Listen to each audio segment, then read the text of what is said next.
મિત્રો આજના વિડીયોમાં આપણે જાણીશું ભડકેશ્વર મહાદેવ મંદિર વિશે। દ્વારકાના દરિયા કિનારે સનસેટ પોઈન્ટની બાજુમાં સમુદ્રની વચ્ચે પૌરાણિક ભડકેશ્વર મહાદેવનું મંદિર આવેલું છે।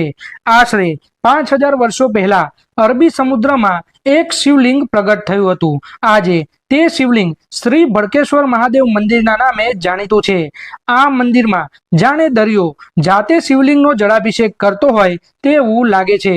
મિત્રો આ મંદિરની ખાસ વાત એ છે કે ખારા સમુદ્રની વચ્ચે આવેલું હોવા છતાં પણ શિવલિંગનું તેજ હજુ પણ અકબંધ છે। વર્ષોથી આ શિવલિંગમાં કોઈ પણ પ્રકારનો ફેરફાર નથી થયો। સમુદ્રની ખારાશ પણ આ શિવલિંગને કોઈ અસર નથી કરી શકી।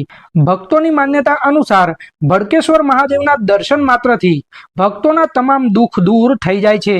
મિત્રો આ શિવલિંગ સમુદ્રના પાણીથી ઘેરાયેલું હોવાથી શિવલિંગના દર્શનાર્થે જવું મુશ્કેલ છે, કારણ કે દરરોજ થતી સમુદ્રની ભરતી ઓટના નિયમો અનુસાર આ શિવલિંગના દર્શન કરી શકાય છે।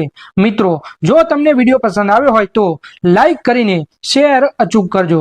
ધન્યવાદ।